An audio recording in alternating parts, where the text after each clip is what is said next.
ওই গো গিন্নি, চান করে তো মাথা মোছা হয়ে গেল, আজ কি দুমুঠো ভাত পাবো না নাকি? দিচ্ছি দিচ্ছি, এক্ষুনি দিচ্ছি।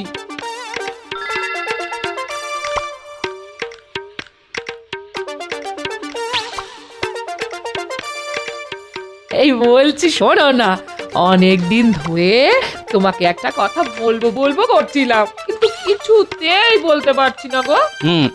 কি কথা? চটপট বলে ফেলো। বলছিলাম কি, আমাকে একটা সুন্দর দেখে নাকের নথ গড়িয়ে দাও না গো। কতদিনের ইচ্ছে একটা সুন্দর ঝুমকো নাকে নথ পরবো। আয়, ওই শুরু হয়ে গেল। এমনিতেই মাসের শেষ, তার উপর এখন বায়না। ওই ওই তোমার সব সময় মাসের শেষ। কি মরতে রে বাবা, এই সংসারে আমাকে বিয়ে দিয়েছিল কে জানে। ধুর, আমি চলেই যাব। ধুত্তরি। তাহলে সভাসদগণ, রাজসভা শুরু করা যাক। কি গোপাল, কাঁদছো কেন তুমি? সব শেষ হয়ে গেছে মহারাজ, সব শেষ হয়ে গেছে। আর মনে হচ্ছে বেশি দিন বাঁচবো না। এ কি গোপাল, তুমি তুমি এরকম হাহুতাশ করে কাঁদছো কেন? এরকম ভাবে কেঁদো না গোপাল, কেঁদো না, নইলে আমিও কিন্তু এক্ষুনি কেঁদে দেব গোপাল। এই দেখো, আরে আরে সমস্যাটা কি সেটা বলবে তো, নইলে বুঝবো কি করে বলো? ওসব কিচ্ছু না মহারাজ, সব নাটক নাটক। আপনি গোপালের প্রয়োজনায় একদম পা দেবেন না। আরে কি মুশকিল, এই ব্যাটা তো কেঁদেই চলেছে। মহারাজ, আমাকে একটা মোহর দিন, মাত্র একটা, তাহলেই সব সমস্যার সমাধান হয়ে যাবে। নইলে আমার গিন্নি বাড়ি ছেড়ে চলে যাবে। হ্যাঁ, একটা মোহরে কি হবে গোপাল? গিন্নিকে একটা নাকের নথ বানিয়ে দেব, নইলে বাড়ি ছেড়ে চলে যাবে। তখন আমাকে কে রান্না করে খাওয়াবে মহারাজ? আর আমি না খেলে মরে যাব। তখন আপনাকে কে সাহায্য করবে মহারাজ? আরে এই কথা আগে বলবে তো, এত কান্নাকাটি করার কি ছিল? এই নাও একটা মোহর। ঠিক বেটা পটিয়ে পাটিয়ে মহারাজের কাছ থেকে একটা মোহর বাগিয়ে নিল। হ্যাঁ মন্ত্রী, কখনো কারো উপর হিংসে করো না, তাহলে কিন্তু আখেরে তোমারই ক্ষতি হবে। গোপাল আমার রাজসভার সদস্য, আর একজন রাজা হিসেবে তার রাজসভাসদের বিপদের সময় পাশে দাঁড়ানোটা আমার কর্তব্য। তাহলে মহারাজ আমাকে 1000 মোহর দিন, গিন্নিকে হীরের গয়না গড়িয়ে দেব। ওই তো তোমার হিংসা শুরু হয়ে গেল তো। হিংসে নয় মহারাজ, প্রয়োজন প্রয়োজন। গোপালের গিন্নির যদি নাকের নথ প্রয়োজন হয়, তাহলে আমার গিন্নিরও হীরের গয়না প্রয়োজন। মন্ত্রীমশাই, ওটা প্রয়োজন নয়, ওটা বিলাসিতা। গোপাল একদম ঠিক কথা বলেছে।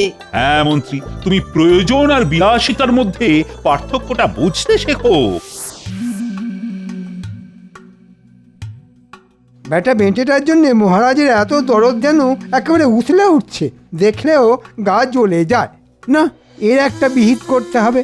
যত অবিচার আমার জন্যে আর সুবিচার গোপালের জন্যে, এমন একটা চাল দেব মহারাজ কেঁদেও কুল পাবে না। কি হয়েছে বলো না, তখন থেকে এসে থেকে বিড়বিড় করে যাচ্ছ। মাথাটা কি তোমার খারাপ হলো নাকি? আমার মাথা খারাপ হয়নি, তবে একজনের মাথা খারাপ হবে। কার মাথা খারাপ হবে গো? মহারাজের মাথা। এমন একটা চাল ভেবে রেখেছি যে মহারাজ দিশেহারা হয়ে যাবে। আরে বাবা, কি হয়েছে সেটা বলবে তো? তখন থেকে খালি নিজেই বলে যাচ্ছ। গোপাল রাজসভায় এসে একটু ন্যাকা কান্না করলো বলে ওর গিন্নির জন্যে নাকের নথ দরকার। মহারাজ দরদে উছলে উঠে 1 মোহর ধরিয়ে দিলেন, আর আমি বললাম আমার গিন্নির হীরের হার দরকার। মহারাজ আমাকে কাঁচকলাও দিলেন না। এটাই তো চিরকালের নিয়ম গো। গোপাল মহারাজের কাছে এসে মিষ্টি করে কথা বলে, আর আয়েশ করে পায়েস খেয়ে চলে যায়, আর তুমি হাঁ করে তাকিয়ে থাকো। তোমার দ্বারা কিছুই হবে না। তোমার সংসারে এসে আমার জীবনটা জঞ্জাল হয়ে গেল। আর চিন্তা করো না গিন্নি, এবার তোমাকে রোজ নতুন নতুন রাজকীয় গয়না পরাবো। তারপর মহারাজ বুঝতে পারবে রোজ রোজ ঘুঘু কিভাবে খেয়ে যায় ধান।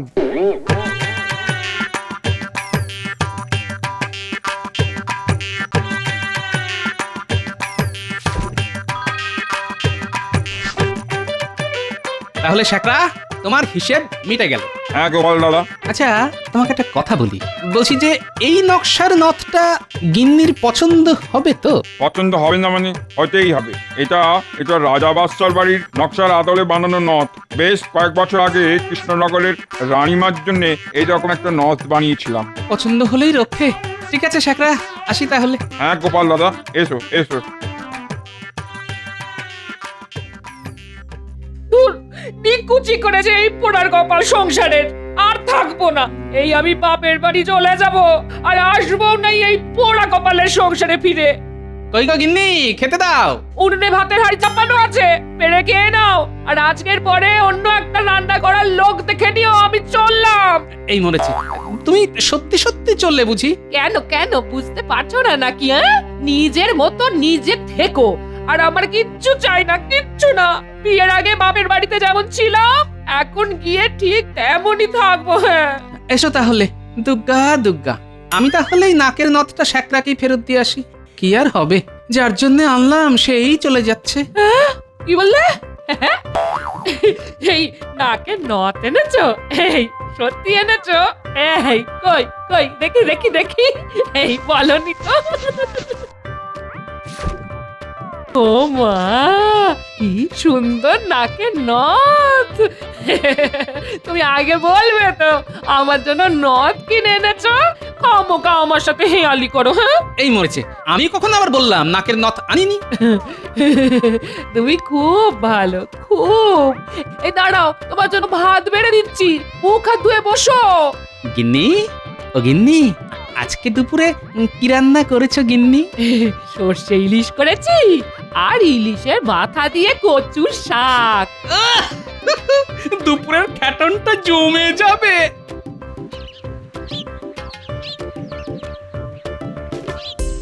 গিন্নি, ইলিশ পেলে কোথায়? আমি তো আজকে বাজার থেকে ইলিশ মাছ আনিনি। ওই তো সকালে পুটির মা একটা গোটা ইলিশ মাছ দিয়ে গেছিল। পুটির বাবা নাকি আজকে নদীতে মাছ ধরতে গিয়ে কয়েকটা ইলিশ মাছ পেয়েছে জানো, তাই আমাদেরকে একটা দিয়ে গেল। বাহ বাহ বাহ, বেশ বেশ বেশ। জানো তো গিন্নি, তোমার এই নথ কেনার জন্য আজকে মহারাজ আমাকে একটা মোহর দিয়েছেন। আমি অনেক কান্নাকাটি করেছিলাম তো।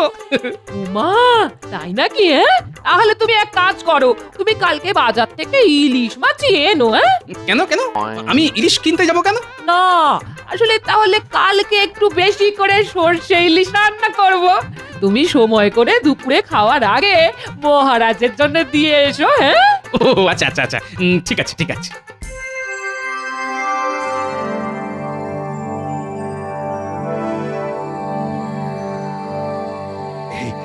জানো রানী, আজ রাজসভায় না একটা মজার ঘটনা ঘটেছে। কি ঘটনা মহারাজ? গোপালের রাজসভায় এসে সে কি কান্নাকাটি বলছে, ওর গিন্নিকে নাকের নথ না গড়িয়ে দিলে ওর গিন্নি নাকি বাড়ি ছেড়ে চলে যাবে। তারপর কি হলো? তারপর আর কি, গোপালকে একটা মোহর দিলাম, গোপাল খুশি, আর রীতিমতো মন্ত্রী জ্বলতে থাকলো। হ্যাঁ হ্যাঁ, আপনি আপনার রাজসভাসদ আর প্রজাদের কথাই ভাবুন। এদিকে আমার জন্য কত বছর ভালো গয়না গড়িয়ে দেননি, মনে আছে? এ আবার কেমন কথা বলছো রানী? তুমি একবার মুখ ফুটে বললেই পারতে। ঠিক আছে, কালকে দুপুরে শেখরাকে ডেকে পাঠাবো। তুমি তোমার পছন্দ মতো গয়না গড়াতে দিও। না না না, টাকা পয়সা খরচ করে নতুন কিছু বানাতে হবে না আপনাকে। আমার পুরনো গয়না ভাঙিয়ে বরং নতুন গয়না গড়াবো। ঠিক আছে ঠিক আছে, তোমার যা ইচ্ছে তাই হবে। অনেক রাত হলো তো, ঘুমোবে না? হ্যাঁ, ঘুমোবো।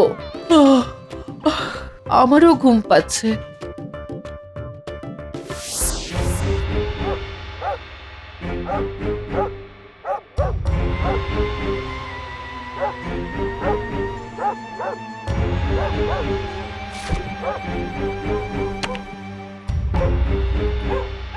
একি মন্ত্রী মশাই, আজকে এত রাতে আমাদেরকে ডাকলেন?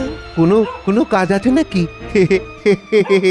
শোন, এতদিন তোদেরকে দিয়ে যা কাজ করিয়েছি ওসব চুনোপুটি কাজ, কিন্তু আজকে যে কাজটা করাবো সেটা করতে পারলেই রাঘব বোয়াল। হ্যাঁ, আমরা কি ওই ঝুড়ি কোদাল নিয়ে বোয়াল মাছ ধরবো মন্ত্রী মশাই? তার নামটাই শুধু ঘটা, কিন্তু তোর ঘটে এতটুকু বুদ্ধি নেই।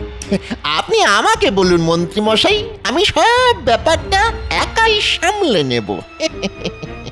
না, এই কাজ একা একা করতে পারবি না, তোদের দুজনকেই করতে হবে। আর করতে পারলে তোদের আর ভবিষ্যতে কোনো কাজই করতে হবে না। সারা জীবন এই কাজের ওপর ভিত্তি করেই রোজগার হতে থাকবে। কি কাজ বলুন মন্ত্রী মশাই? কোনো চিন্তা করবেন না মন্ত্রী মশাই, ঠিক কাজ হয়ে যাবে। হ্যাঁ, আচ্ছা, আমার এই সীতাহারটা খুব পছন্দ, আর এই কানের দুলটা।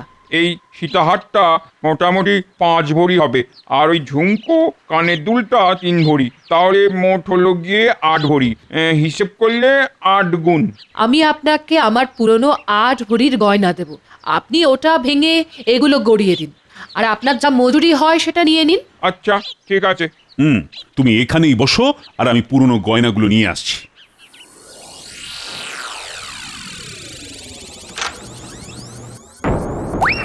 হায় হায় হায়, কি কাণ্ড! অর্ধেক সিন্ধুক তো ফাঁকা। ভগবান! রানী, ও রানী, এদিকে এসো।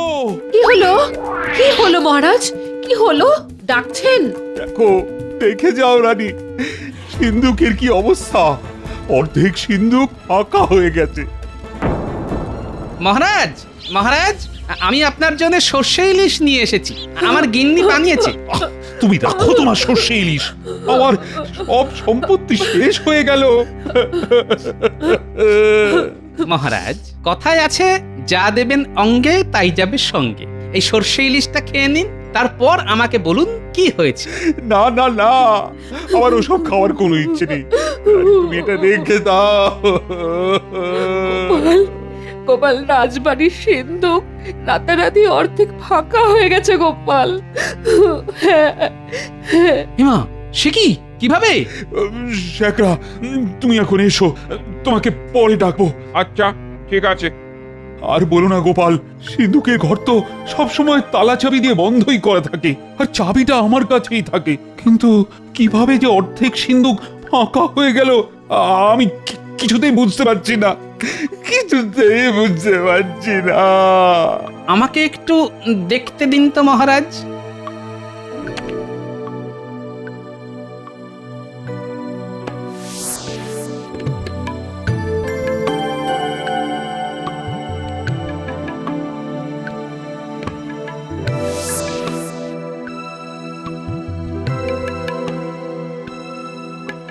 দেখো না, দেখো গোপাল, ঘরে অন্য কোনো জানলাও নেই যে জানলা ভেঙে ঘরে ঢুকবে। আমি তো কিছুই বুঝতে পারছি না। কোথাও তো কিছু আছে, নইলে চোরেরা ঢুকলো কিভাবে? আরে আমি তো সেটাই বুঝতে পারছি না। রাজবাড়িতে যখন তখন কেউ ঢুকতে পারে না, সব সময় প্রহরীরা পাহারা দেয়। একেই বলে বজ্র আটুনি ফসকা গেরো। গোপাল, ও গোপাল, তুমি এসব বলো না, আমার খুব কান্না পাচ্ছে। রাজবাড়ির কত গয়নাগাটি, মোহর, তার অর্ধেক চুরি হয়ে গেল, আর তোমার আনন্দ হচ্ছে। না না না, তা নয়, তা নয়, আমি এমনিই বলছিলাম আর কি। দাঁড়ান দাঁড়ান, আগে চারিদিকটা ভালো করে দেখি। না, কোথাও তো কিছু দেখতে পাচ্ছি না। তাহলে চোর এলো কখন আর গেলই বা কখন? মহারাজ, মহারাজ, এই ঘরের মেঝের উপর তো গালিচা পাতা, সব জায়গায় একই রকম আওয়াজ। কিন্তু এখানটা দেখুন, দেখুন, হ্যাঁ হ্যাঁ, এখানটা, এই কোণের দিকটা দেখুন, একটু অন্যরকম আওয়াজ মনে হচ্ছে না? হ্যাঁ হ্যাঁ, তাই তো। এই গালিচাটা তোলো। কি কি এখানে ঢাকনা কিসের? এ তো মনে হচ্ছে নিচে রাস্তা আছে মহারাজ। এ কি? এ তো সুড়ঙ্গ, গভীর সুড়ঙ্গ। কি করে সম্ভব? এত বড় ষড়যন্ত্র কার? আমি ছাড়বো না গোপাল, যেই কাজ করেছে আমি তাকে মেরেই ফেলবো। মহারাজ, মহারাজ, এত উত্তেজিত হবেন না মহারাজ। একটা কথা শুনুন, সুড়ঙ্গ যখন এখানে শেষ হয়েছে, তাহলে এর শুরুও আছে। আমাদের যেখানে শুরু হয়েছে তার কাছাকাছি অপেক্ষা করতে হবে, কারণ যে চোর চুরি করেছে সে পুরো সিন্ধুক ফাঁকা করতে পারেনি। সে নিশ্চয়ই বাকি সম্পদের লোভে আবার আসবে, আর তখনই খপাত। সাবাস গোপাল, সাবাস। তারপর বেটাদের আড়ং ধোলাই। কিন্তু মহারাজ, আমাদের এই ব্যাপারটা পাঁচকান করলে হবে না। আর একটা কাজ করা যেতে পারে। কি কাজ? সাবাস! আমি শুধু তাহলে একজন প্রহরীকে সুড়ঙ্গের উৎসের কাছাকাছি বাইরে গিয়ে অপেক্ষা করতে বলবো, আর যখনই চোরেরা এখানে ঢুকবে তখনই খবর, আর তারপর ঠিক আছে মহারাজ, তাহলে আমার কথা মতন পুরো ব্যাপারটা সাজিয়ে ফেলুন। হ্যাঁ হ্যাঁ হ্যাঁ, এক্ষুনি করছি, এক্ষুনি। এখন শুধু অপেক্ষা, আর তারপর শাস্তি।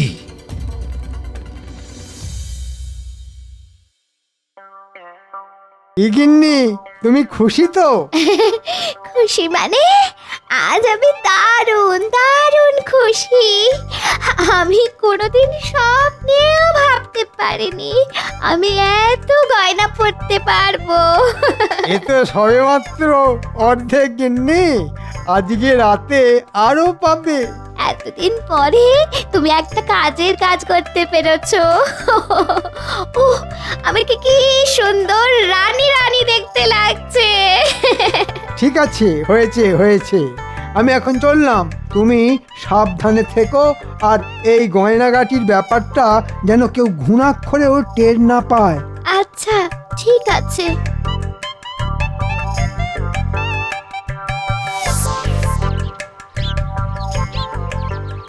শোন, কালকে রাতে তো অর্ধেক কাজ হয়ে গেছে, আজকে রাতে বাকিটা করে ফেলতে হবে। কিন্তু আমাদের বকশিসটা? এই নে। হ্যাঁ, এ কি মন্ত্রীমশাই, এত বড় দুঃসাহসিক কাজ করে এই এই একটা মাত্র মোহর? এখনো কাজ তো তোদের শেষ হয়নি। কাজ হয়ে গেলে আমি তোদেরকে টাকা পয়সা ভরিয়ে দেব, তারপর আমরা সবাই এ রাজ্য থেকেই চলে যাব সোজা বিদেশে। ঠিক আছে মন্ত্রী মশাই, আপনার কথা মতো কাজ হয়ে যাবে।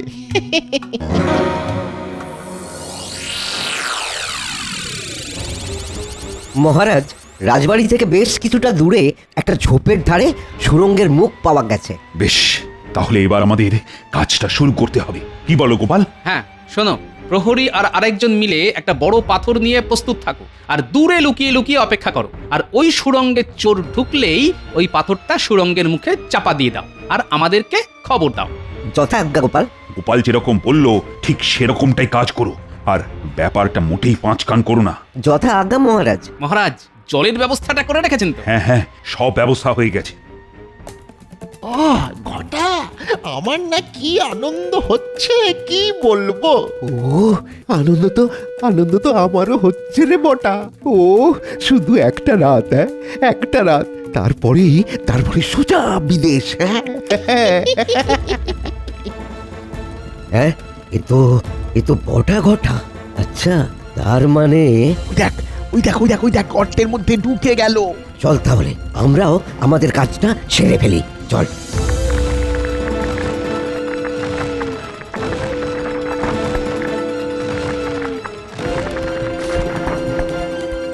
মহারাজ মহারাজ মহারাজ, চোর ঢুকেছে। কে চোর?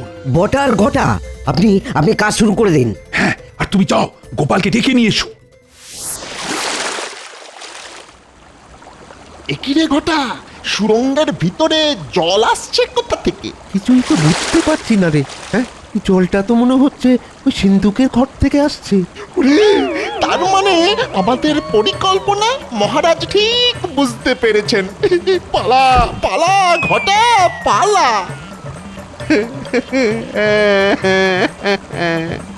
ওরে বটা রে, সুরঙ্গের মুখ তো মনে হচ্ছে ওই পাথর দিয়ে বন্ধ করে দিয়েছে রে।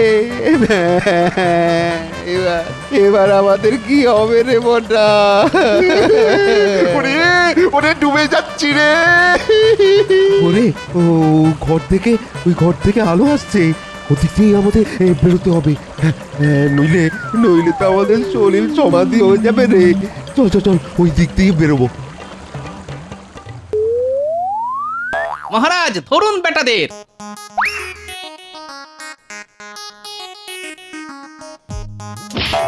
সেনাপতি, তুমি এদের আচ্ছ ইচ্ছা করে মুগুর ধোলাই দাও। এটা মহারাজের সঙ্গে চক্রান্ত। দেখ কেমন লাগে, কত দেখ। সাহস! সিন্ধুকের অর্ধেক সম্পত্তি হাওয়া করেছে, আজকে আরো অর্ধেক হাওয়া করার চক্রান্ত। দিন, আচ্ছা সে ধোলাই দিন। আরে আরে আমাদেরকে এত মারছেন কেন? ওরে বাপ রে, সব ষড়যন্ত্র তো ওই মন্ত্রী মশাইয়ের। ওনার কথাতেই তো আমরা এই কাজগুলো করেছি। ওনার কাছেই সব কিছু আছে, সব কিছু আছে। সেনাপতি, এক্ষুনি মন্ত্রীকে দড়ি বেঁধে নিয়ে এসো, আর যা যা চুরি করে গেছে সব নিয়ে এসো।